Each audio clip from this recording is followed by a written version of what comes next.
Good evening. My name is Takiwa Smith, founder and executive director of Science Engineering Mathematics Link, also known as SEM Link, and I want to welcome you to our Teen Science Cafe. The Teen Science Cafe is a program of our Math and Science Career Academy, whose goal is to expose teens to various STEM career pathways at a time in their educational career where they're making important decisions about their post secondary career options. For middle school students, they get an opportunity to see what programs they want to participate in out of school, and if they want to go to a magnet school for high school.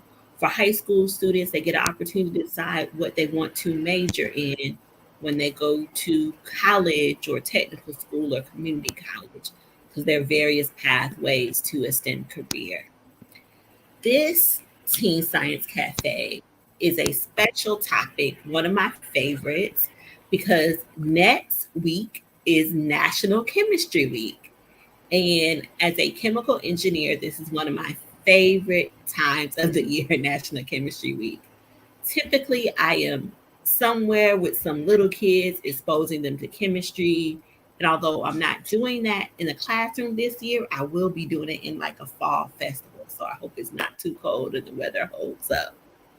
And so, because of next week is National Chemistry Week, our speaker tonight is a chemist. So we're doing a little early celebration for National Chemistry Week, right?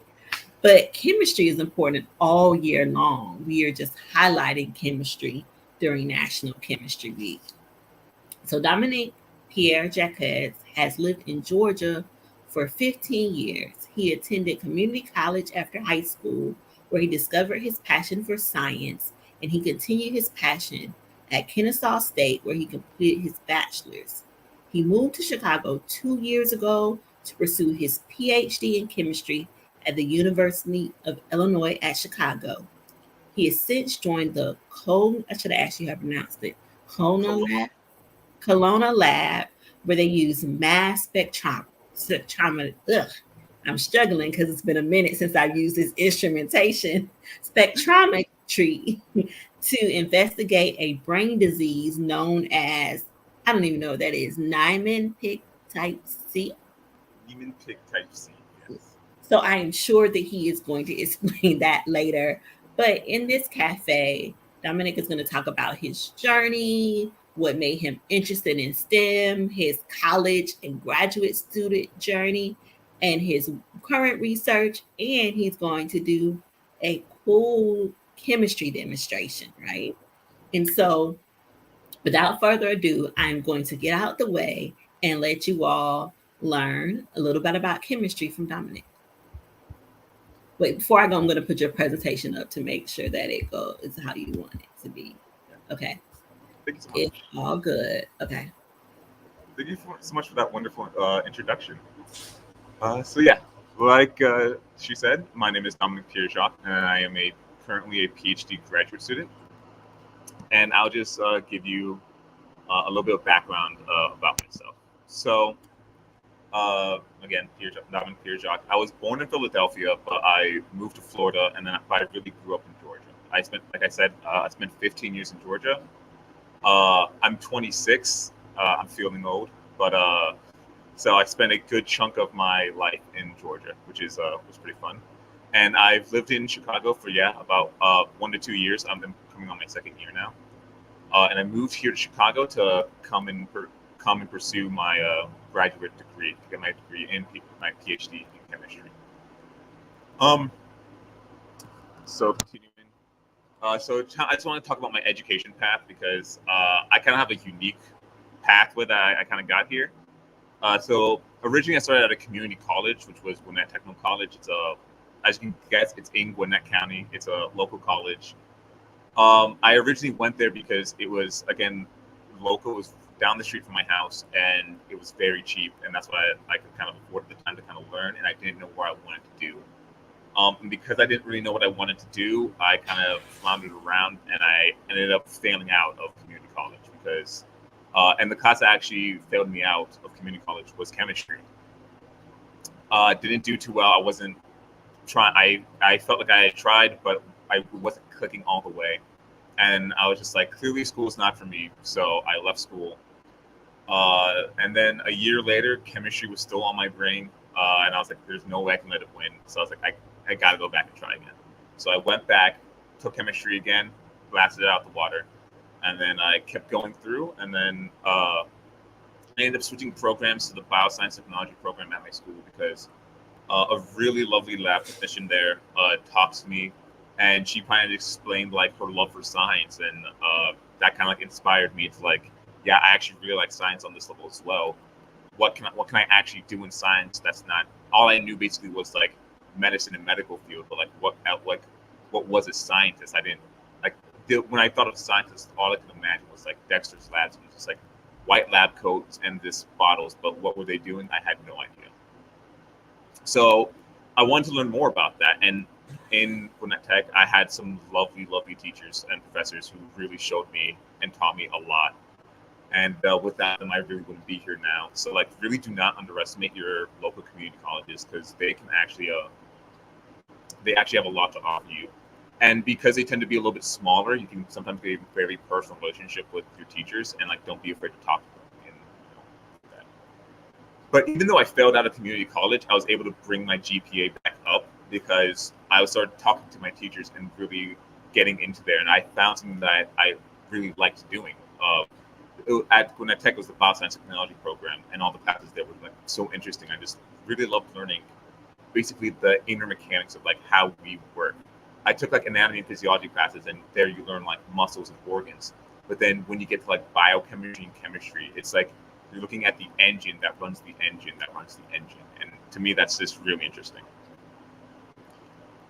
So after Gwinnett Tech, I transferred to Kennesaw State University, which is again in Kennesaw. It's on the other side of Georgia, if you guys know. Thankfully, because I brought my GPA up so high, I brought it up to 3, so I was able to qualify for not only Hope, which you can, even if you lose Hope, you can actually re-qualify for Hope after you lose it. But I was able to qualify for another scholarship called STEM, which stands for Scholars in STEM. And it was for financially disadvantaged students who were from underrepresented backgrounds. So basically minorities, financially disadvantaged minorities. And since I fit that description at the time, I was able to get that. And because of that, I was able to transfer not only to a 4-year college to finish off my bachelor's. I was able to perform undergraduate research there, which also helped me get to where I am now, get into a PhD program. So I was able to start a community college, but because I was like persistent and like hungry to learn more and do more, I was able to basically work my way up through like the school systems. And there are some really good scholarships and programs even in Georgia, and I'm sure other states too, that if you're in a community college or a local state college, it's very easy to transfer in between them or move up between them. So, and don't be afraid to or feel bad about staying at a local community college for a few years while you try to figure out what it is actually you like to do and what you enjoy, because part of that is really learning what you actually like is going to benefit yourself and what you want to do later in life. So when do you apply to grad school? And basically, what graduate school is for is something I actually didn't really know about again until I was getting later at the end of my community college career, beginning of my bachelor's degree, where I had one teacher who sat me down and told me that, hey, I believe that you and anybody else in this room can get a PhD if you put forth the effort and you try. And basically what it is it's one subject you find, and if you just want to learn as much as you can in that one subject, that's the subject you can get a PhD in. So I chose chemistry because originally my bioscience program was more related to biochemistry, and biochemistry led me down to going from biochemistry to chemistry now and going more to analytical side. I moved more towards the analytical side in my bachelor's, so I did computational chemistry, which is another division of chemistry that focuses on computer and computer programming. So you'll take computer and computational models to model atomic interactions, and you'll use those to basically predict how reactions can go. You can use to predict how reactions can go, or monitor reactions and mechanisms that we normally cannot see with our eyes because it's just too small. And that's one of like the most brilliant things about chemistry, is that we're trying to really like measure, quantify, and understand properties that we can't really see. Some of these properties, like there are some chemical properties we can see, like color and such, depending. But you know, all those, like the reason we see what we see and the reason everything happens the way it does is happening on like such a small scale, and that's what kind of like set that spark in me to be like, I kind of want to know more about this. And really, for you guys personally, just have to find what that equivalent for you is. And don't be afraid to, again, like try out a bunch of different things. And that's one of the reasons why I really liked going to a community college, was that I could go there and try a bunch of classes, and it wasn't like a big deal or big costly matter. I was able to experiment around and really actually enjoy myself there, and it was really a great time. But after you apply to graduate school, you'll get accepted into a grad, and after you get accepted to grad school, either your first attempt, your second attempt, your third attempt, it doesn't matter how many times you apply. You can apply to a grad school as many grad schools as you want, as many times as you want. But you shouldn't just be applying to schools just to apply to schools, which is kind of what I did the first time. But what you should be really looking at are the labs and the professors in the school. So I'm sure everyone knows about like Rate My Professor, but that tells you, basically, if you don't know what it is, it's a website that I used to use back in high school and college that people would just say, hey, here's what I think about this professor, and here's their grading scale, here's how well they do stuff. And while you can look at the professor and all that really only tells you one part of the story. Really what you want to do is, if you're interested, thank you so much. If you're interested in a lab or a professor, is to basically kind of like try to find their websites, especially for like research professors, find their websites, read what they're doing, and see if you can talk to their students or the people who work with them in their labs. That's where you'll usually find like the real story about who people are, is people that have actually worked with them. Because sometimes you'll be in a class and you'll just have a bad day and just go on Rate My Professor and just type something mean. It sucks that people do that, but it happens. But it's okay. So that's also just a little thing to say. Don't trust Rate My Professor. Just with a grain of salt, because everyone's experience with different people are vastly different. So yeah, after, you should be looking at the labs and talking to the people in them, because when you join a graduate school or graduate college, you're usually signing up for anywhere between like 4 to 8 to 9 years, depending on what program you're going into, years of schooling and education and working with the people in your lab every day on a daily basis. So you really kind of want to make sure that the people you're working with for 4 or 5 plus years are people that you like and get along with, and kind of have the same view. Like, you're not going to see eye to eye on every single thing, but you kind of want to have the same goals in mind for what you're working with and what you're doing. And that's like just a good thing to keep. Another good thing to know about graduate schools and graduate programs are that you do get that a lot of on the STEM side, you do get funded through your research. So right now, and I'm doubly lucky because when I transferred to college here, because I had the STEM scholarship, it made me eligible for another scholarship. It was called the Louis Stokes. I'm forgetting the name. It's called LSAM. It's like Louis Stokes, something of minority participation. It's another academic scholarship that it's a bridge to doctorate, where it's basically for my first 2 years, they fund me for doing just only research for my first 2 years.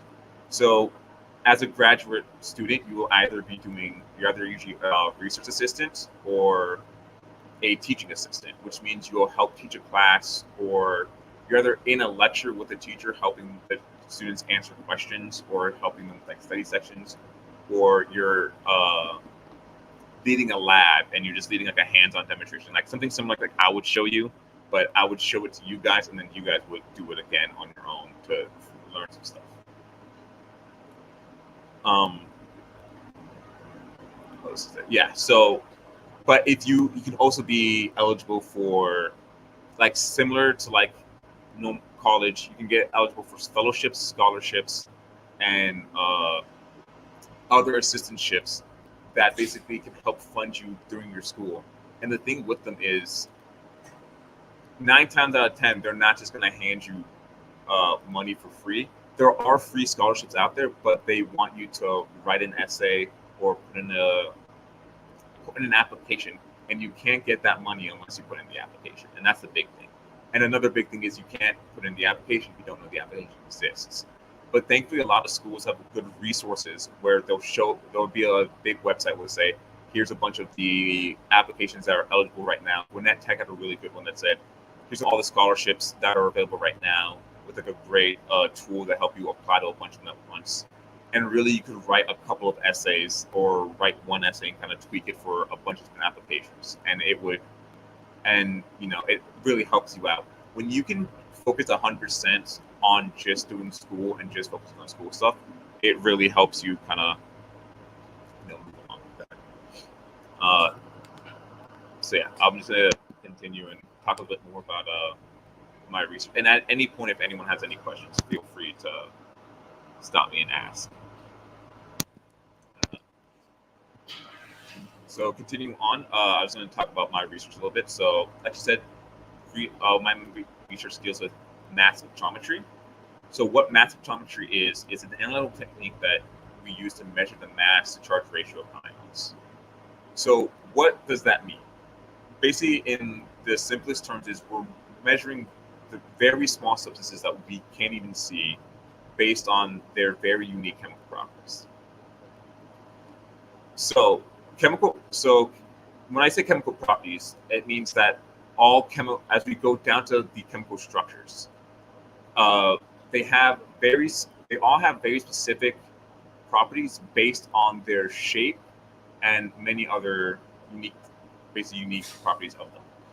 Because of this, we can use certain techniques to identify significant properties based on these. So for mass spectrometry, we're looking at the mass to charge ratio of the ions.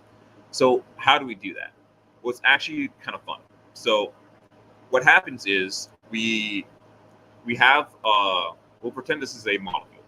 We'll have a molecule and we'll ionize it, which basically means we'll zap it with some energy and charge it up, give it some power, energy.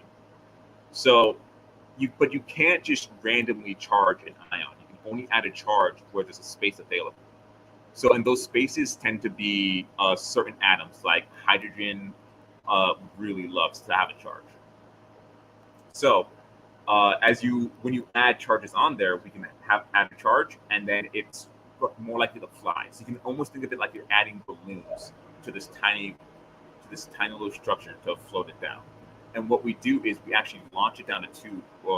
For a mass spectrometer called a time of flight, what we do is we launch it down this tube, and we're timing it. We're timing on a scale of like milli to nanoseconds. And from the time we launch it to the time it hits the detector on the other side varies on how heavy the molecule is. So if you think of it like if you launched a baseball, if you threw a baseball or if you threw a bowling ball, they would travel different distances and travel at different speeds to their end point.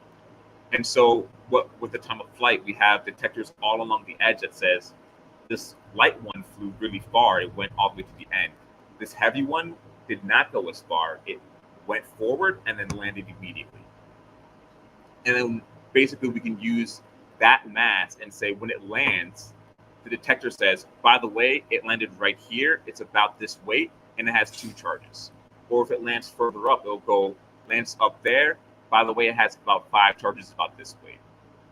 It's a very simplified version. I don't know if I did a very good job of explaining that, but we can basically manipulate chemical properties to try and understand more about the chemicals. And this kind of ties into my display, my little, sorry, I forgot the word for it, my demo that I'm going to be showing here. So I'm just going to move this back. So one very visible display chemical property is, like I said earlier, I kind of alluded to it, was color. So I'm just preparing some, I had prepared some chemicals earlier, and I just need to pour them into their appropriate spray bottles. But like I was saying, one very visible Dominique, do you want me to move your presentation so we can see your what you're doing, or not yet? Yes, because my last slide is just that we can use chemical properties to identify substances. So yeah, if you could, I'll turn this.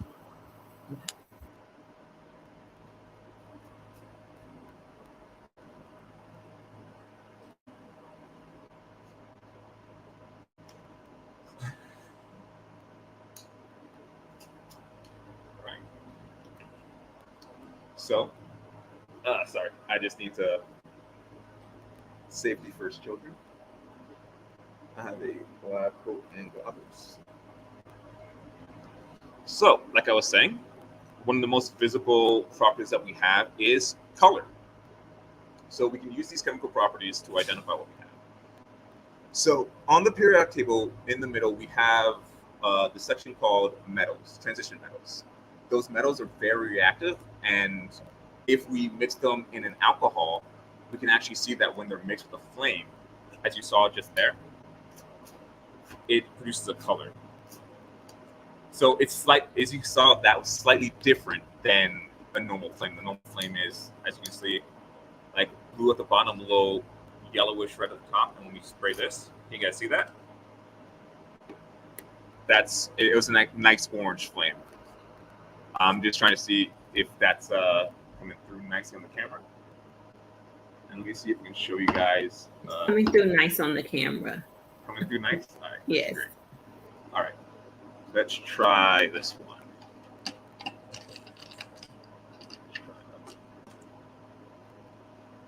So, and that one was orange.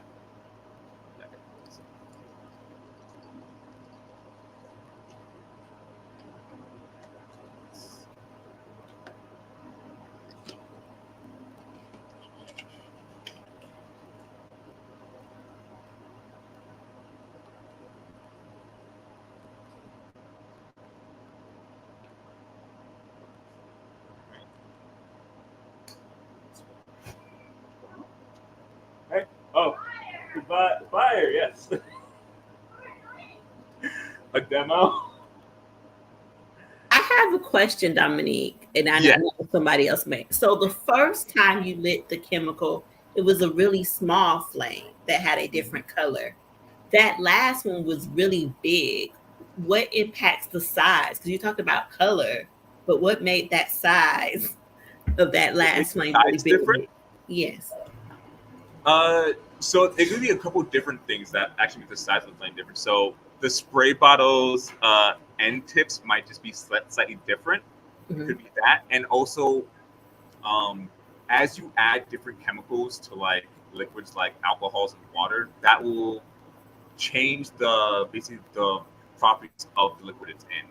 Kind of like how like salt water is denser than fresh water, so salt water goes down.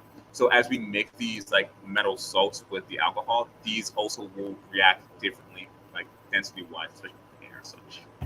Okay. If I remember properly, I could be wrong. So. All right. So yeah, as we saw, this one is nice, beautiful green, big green flame. So as you saw, the first one was orange, the second one was green. So hypothetically, if we wanted, let's say there was a scene of an accident and someone spilled an unknown chemical, and it's unknown chemical is you could technically mix whatever metal salt is with an alcohol and then see what color it is, and based on the color, like you saw the second one, it's green. What I mixed in it, it's copper sulfate, which is a algae killer, I believe. Copper sulfate mixed with an alcohol. We use methanol here. So we can, you guys want to see another color?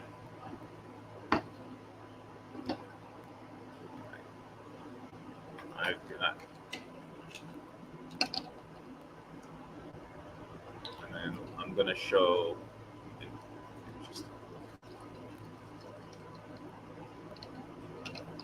Now, all the different chemicals that you're testing, are they different metal salts? Mm-hmm. They're all different metal salts. So, oh yeah, I should tell you. The first one I used was calcium chloride, and that produces an orange color.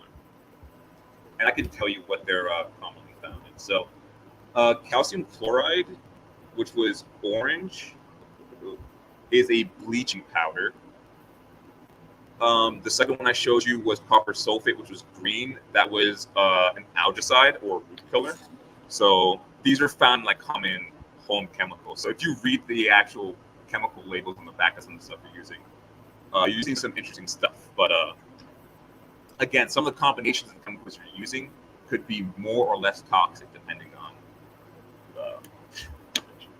so this one is potassium chloride, which is a salt substitute. And let's see what color we get.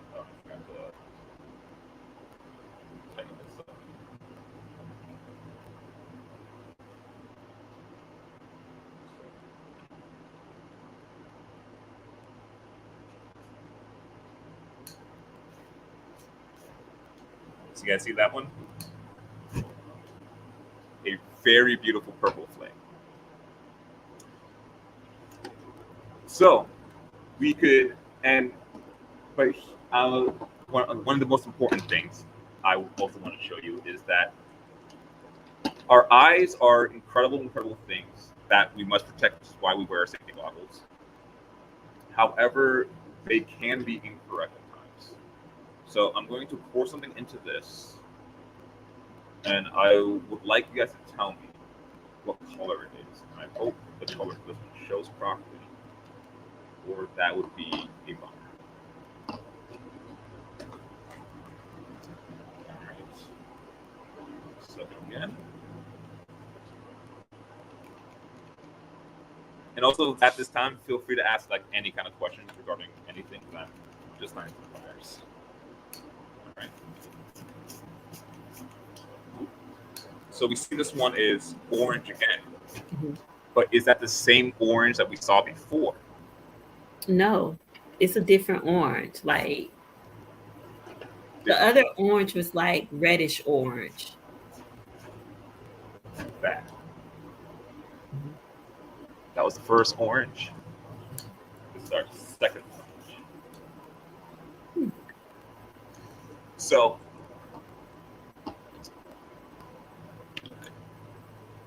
do we think that it is the same orange, but I diluted it out a little bit more, or is it a completely different chemical? The flame was bigger. I do have one question. How are you not? Are you okay with wearing gloves? Like I saw you tied your hair back. You put your goggles, your lab coat. How do you determine when you have to wear the gloves when we're thinking about like our PPE for experiments? So gloves, you normally want to wear when you're messing with chemicals. The only reason I'm not wearing gloves is because I'm using a fire.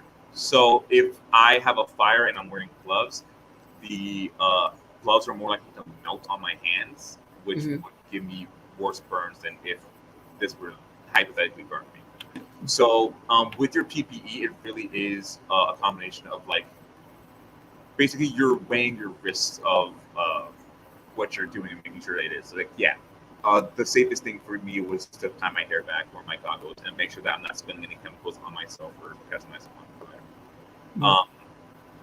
But then when it comes down to gloves, it's do I want to not spill chemicals on my hands that I could potentially wash off because something I'm using here is too toxic, or do I want to risk having it melt on my hand, unfortunately, which I would like both.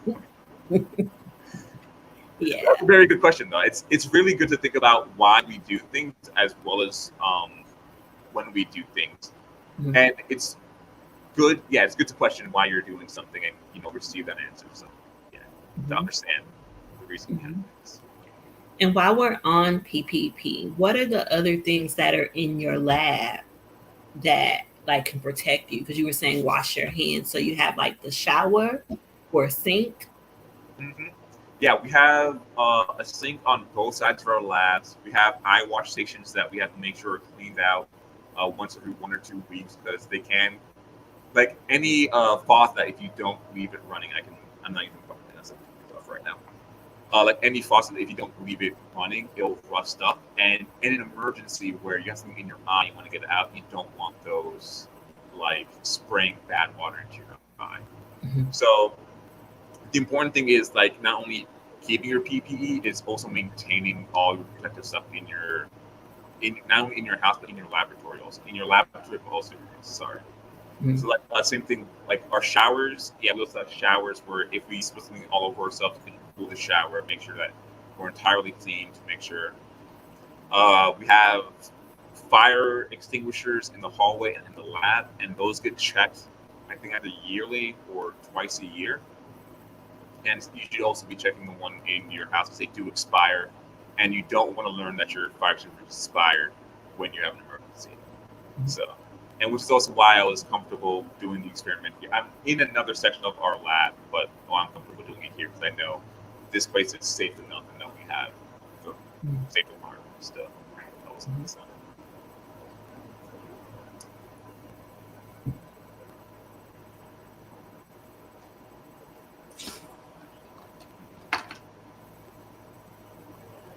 I'm going to do one last check of fire and then.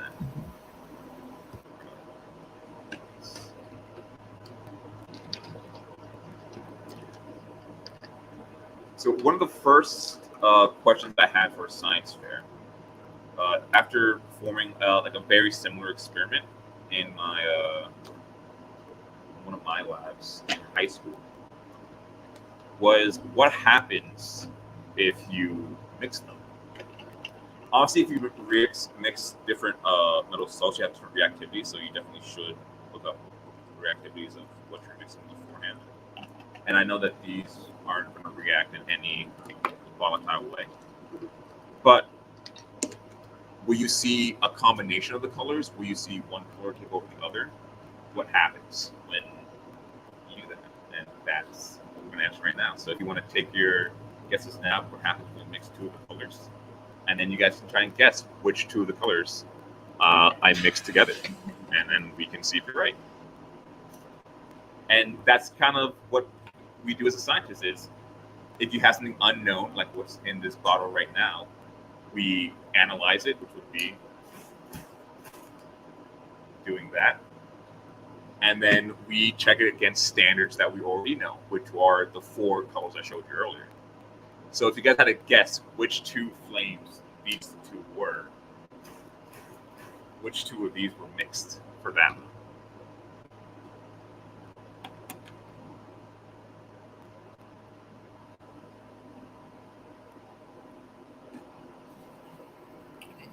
No one's writing in the comments, but I honestly I don't remember the salts that you said. I probably should have asked you to email them before. Oh, no worries. It was more like what colors do you think were mixed together? But yeah, so we can just break it down. So as we see it here, we see a nice little mix of looks like blue and red.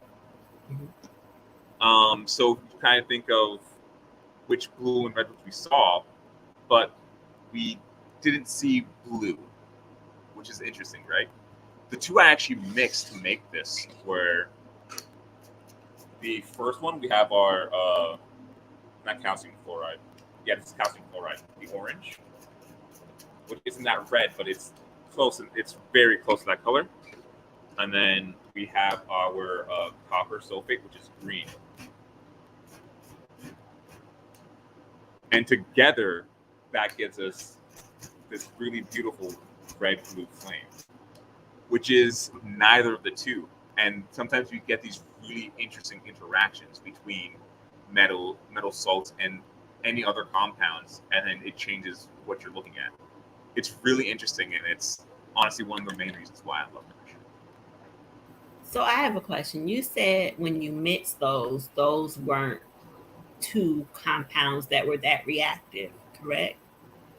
But if they weren't reactive, what made the color change to a Oh, totally different color? I meant when I said that reactive, I meant like wasn't going to be catastrophically reactive to me. Okay. Like it wasn't going to blow up in my face. But they do react together in some capacities we saw because the color of the flames did change. Mm-hmm. And what you're actually seeing there with the color is you're seeing electron emissions. So the different metals have different like electron configurations, and as we excite those with a flame, you're being able to see them basically release off their energy, and that energy is at a certain wavelength, and that wavelength corresponds to the visible spectrum, which we see in color. So sorry. No, go ahead. I was saying like that color spectrum, is it the same color spectrum that we learn in physics where you look? Okay. Yeah, Roy G. Biv. So Mhm. all of those letters and colors are actually correspond with a wavelength number. And basically energy travels in waves, and if that wavelength is of a certain one, like I believe 422 is in like the purple violet area. If it travels at that wave, we'll see a purple light travel through. Mhm. Okay. That was so great. I think when I saw your experiment, it made me think of like what attracted me to chemistry, the mixing of chemicals, the flame. It even made me think of my favorite Allstate Mayhem commercial. Like, when they put the hot grill in the in the car and go inside and the car like explodes. Like so it brought back some memories. So, do you have anything else that you want to share? Or can I ask like a few questions? Because I I think don't that's all I remember have you to share, talking but that yeah, much about your the brain disease that you study. Like that's something that I would, you know, oh, love to hear. yeah. So the disease I study is called Niemann-Pick type C, and what it is, the way it's classified as an autosomal recessive lysosomal storage disorder. Breaking that down, what that means is basically you, as we know, like we have a lot of genes, and we get one from we get one from both of our parents have like two genes they give it to us. So basically, your parents can be a recessive holder of this and passed on to a child, which is autosomal recessive just means that it's a recessive trait that can be passed on and you can be a carrier of without you knowing. Lysosomal storage means that lysosomes are an organelle in one of your cells that they're tasked with basically cleaning out a lot of stuff. And one of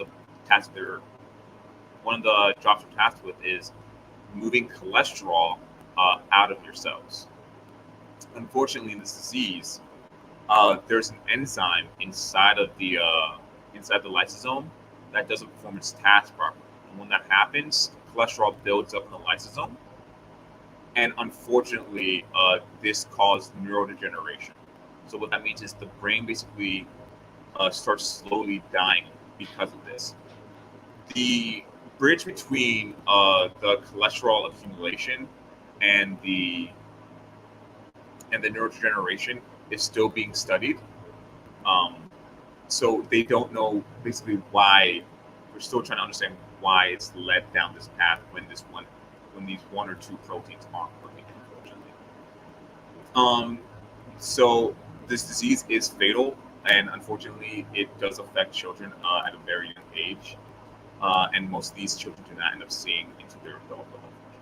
They end up, and it has the unfortunate nickname of childhood Alzheimer's because the symptoms of like tremors, ataxia, memory loss are seen in children and young teenagers before they end up passing, and most of them don't end up making it out of their like young adults, like 13 to 18. So what we do is with our mass spec, we can look at all the proteins and lipids in certain samples with either mice models or in some cases we've gotten actual human samples to test and see, okay, what is different in a person that doesn't have the disease, a person that does have the disease, and a person that has a disease that's similar but slightly different. And then comparing them, you can look and see, okay, either these proteins are downregulated or upregulated. And then you can kind of backtrack those to certain genes and proteins to figure out what is the actual root cause of this problem. And then once we find that, then we can start trying different methods of remediation and trying to see what can we do to help fix this problem.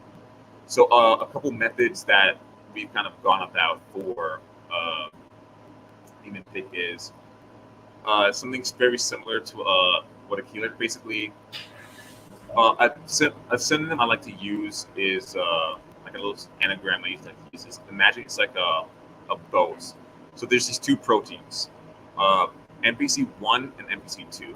MPC2 is like a boat, and the cholesterol are like little people on the boat.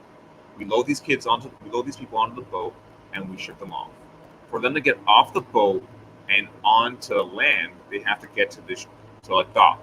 They have to dock onto this little onto like a drawbridge, and that drawbridge is NPC1.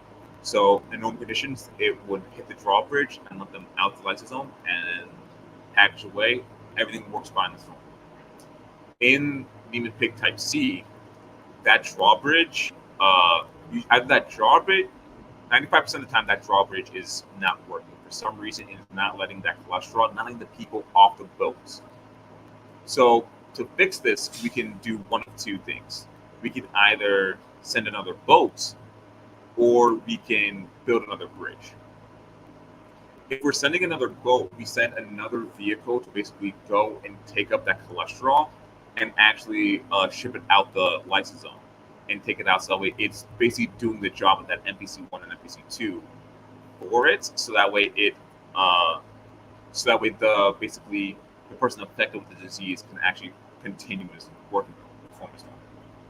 And option 2 is building a new bridge, which is a gene therapy method, which is being talked about right now, which is basically inserting a gene into a person and having the gene create a new protein that's the protein that you have that's mutated would basically get a second copy. The second copy of the gene coding for it would be slipped in and said, while you're making this broken, while you have the instructions to make this broken protein, you have the instructions for this fixed protein, just make it at the end, make it when you're done with that one.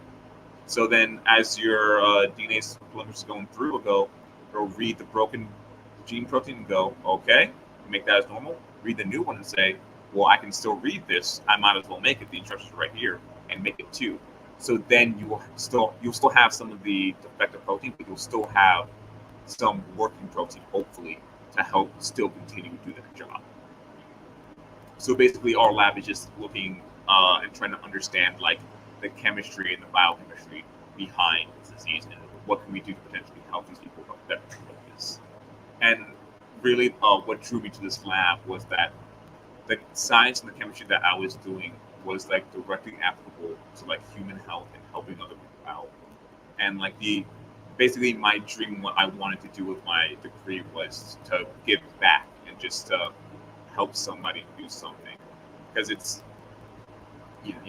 just to give back. Yeah.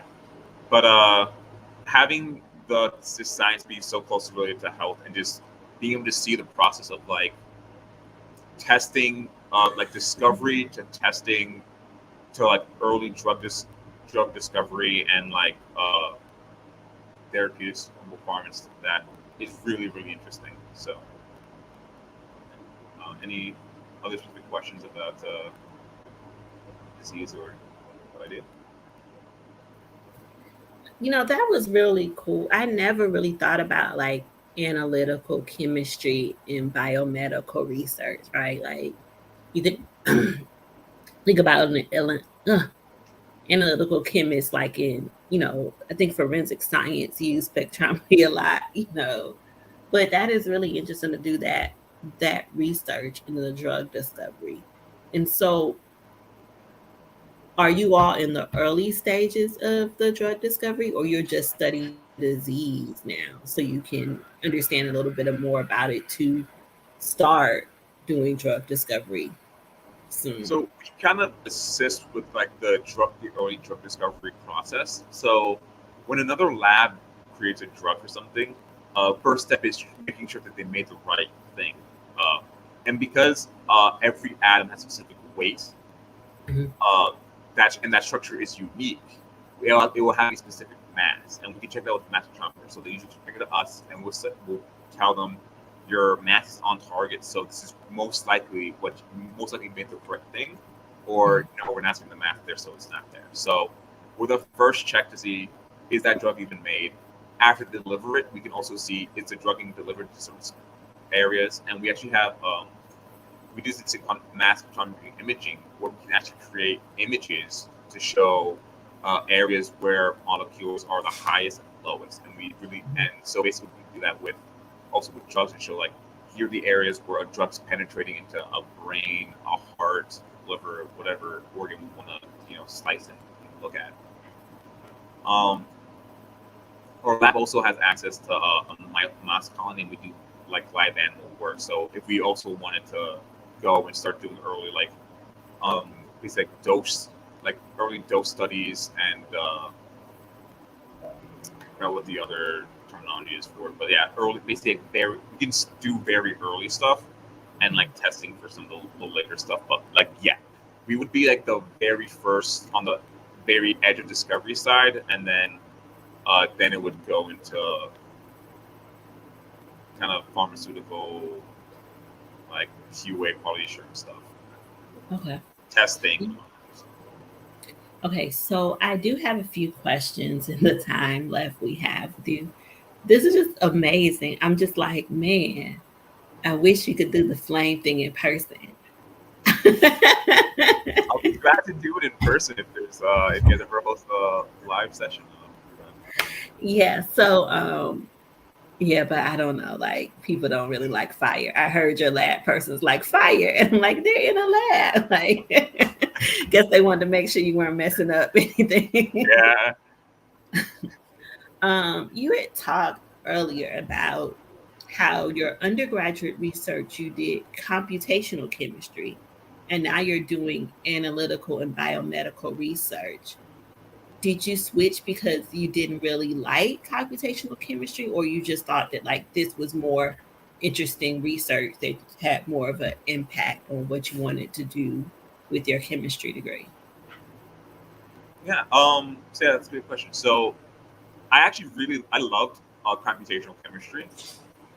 My limiting factor with computational chemistry was I didn't understand not that I didn't understand it, but I struggled with the physical chemistry behind it. Like so, Mm-hmm. computational chemistry works really close hand in hand with physical chem, which is Mm-hmm. basically the physics of the chemistry, like the pure math on how everything's moving, which I think is very interesting. It's great, but for me it was really tough. But I really liked the modeling and coding stuff that I was doing. But I really do enjoy like the a little bit leading more into like the medical side of it. And Mm-hmm. what I really liked was analytical and just like analyzing. And I always thought mass spectrometry was really cool. I didn't really get a chance to use it when I was in undergrad, my time there. And that was my fear that I would come to this lab and be like, oh, I don't know mass spec, but and that's the thing when you come to like a graduate research lab, and that's also how you know you got to a good one is that they're willing to teach you. Like they don't expect you to come in and know everything. The purpose of a professor and a teacher and a mentor is to teach you what you don't know, not to like how do you not know this? It's like, okay, well, here's what this is. Start showing you. So, Yeah, physical chemistry was hard for me. I ended the class. All I remember is how to spell physical chemistry. Like,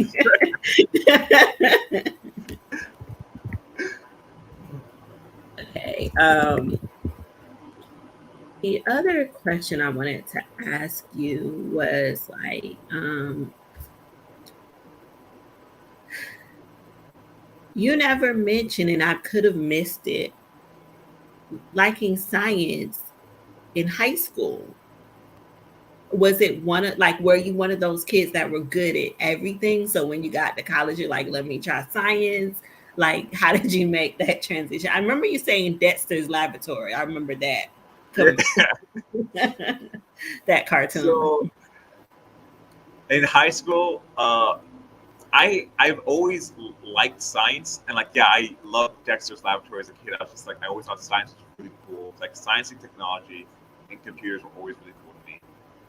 When I was in high school, I always thought I was going to go into like computer programming or engineering or something. So I wasn't too keen on like the like life sciences. I was just like, what am I going to use chemistry and biology for in my day-to-day life?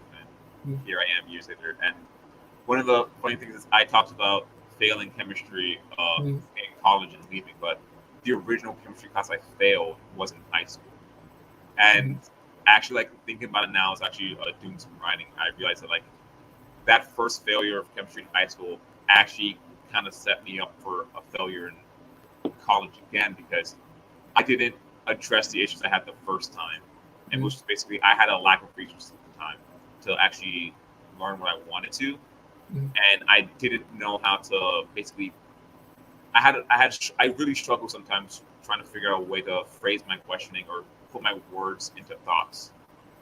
And one of the really good things, and that's what kind of pushed me away from like chemistry and science, was that I couldn't word out what I wanted to know and what I wanted to think.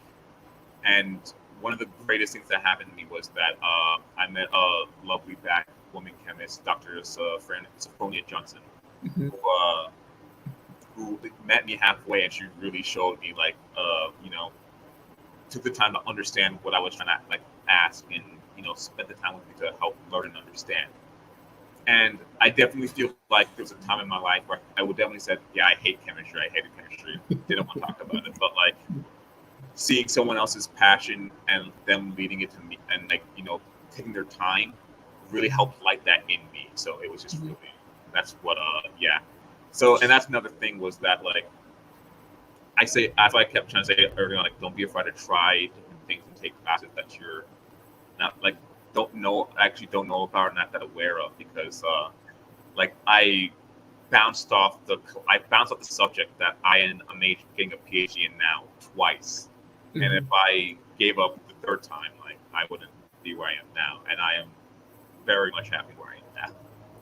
That's good, and that says something, because like we automatically assume that like we have to be good at everything, and just finding the right person to help, right? That can be the difference between our success or failure, like asking for help and getting the right help.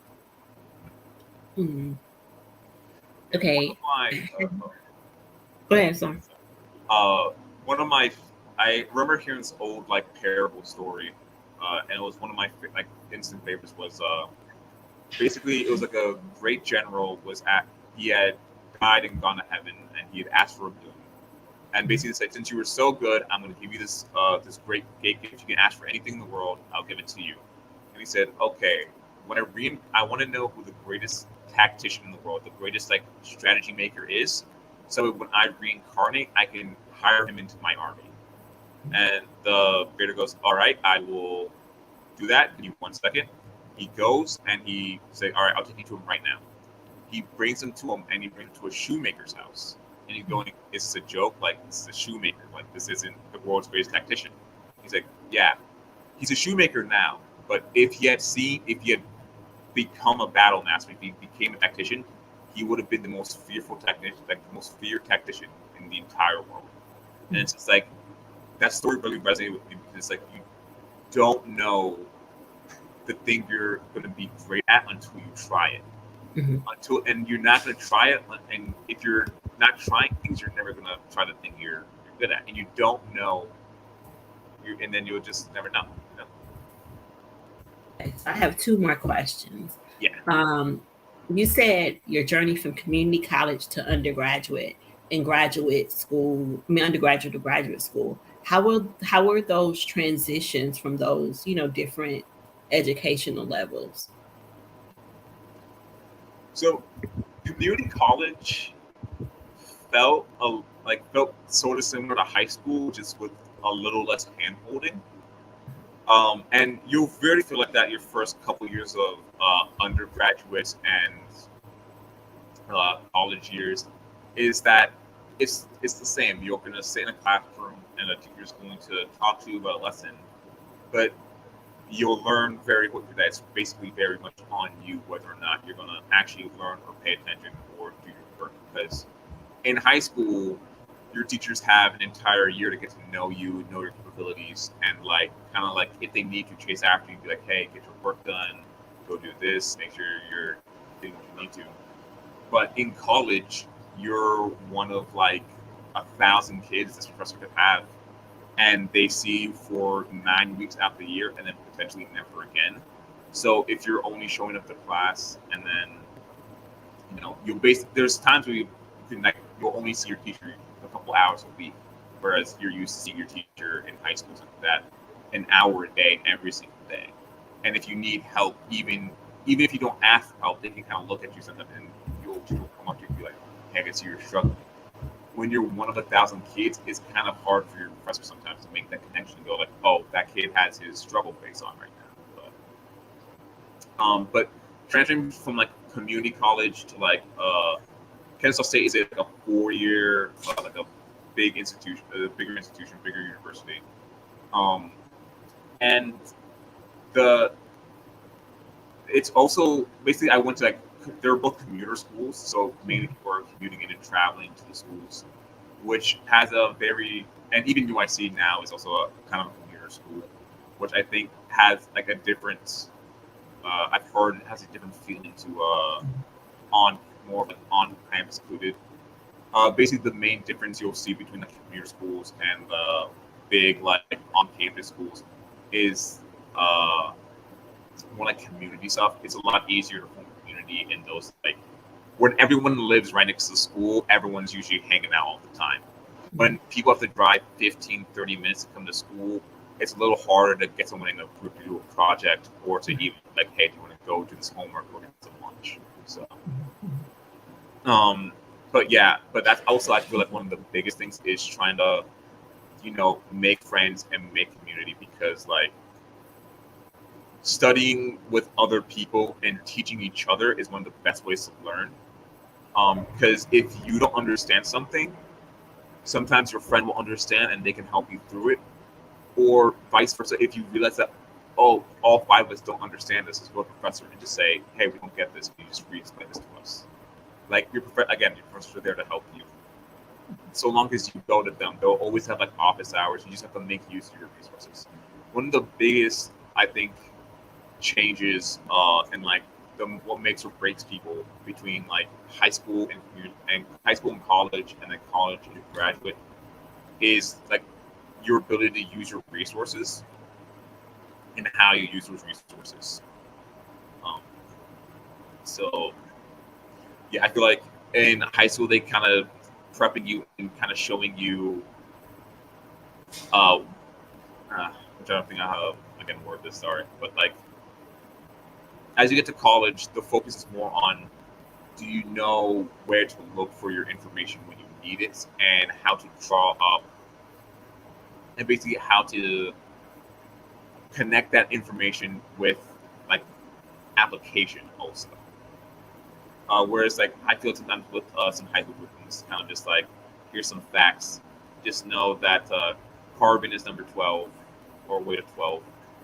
Whereas in high school as you go on, the important thing is like the fact that carbon has 4 bonds and can, interact with so many molecules in this way. So it's kind of like, yeah, your understanding and the way you use resources around you, I think makes or breaks the difference. Those levels. Okay.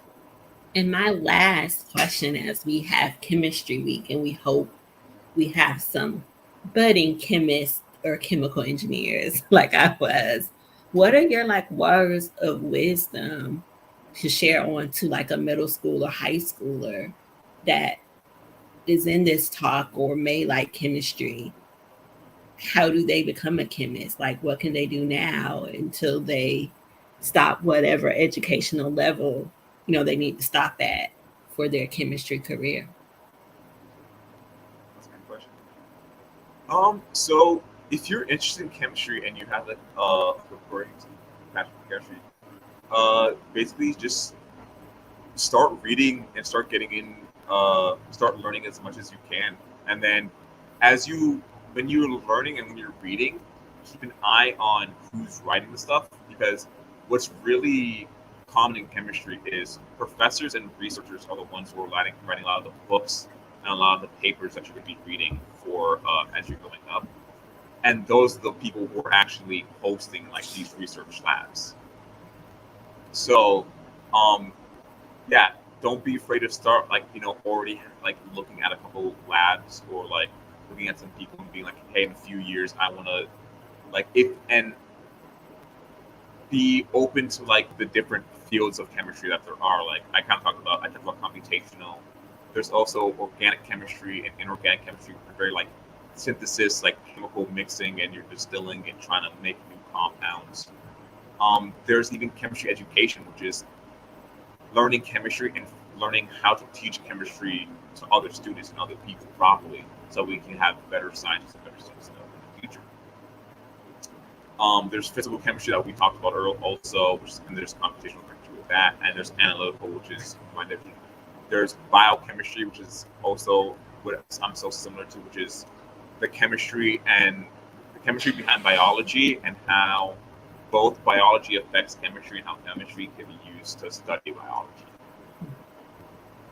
So basically, yeah, keep an open mind. Don't be afraid to talk to like professors and other people in science and STEM. A lot of them are very excited about the stuff they do and love to talk to people about it.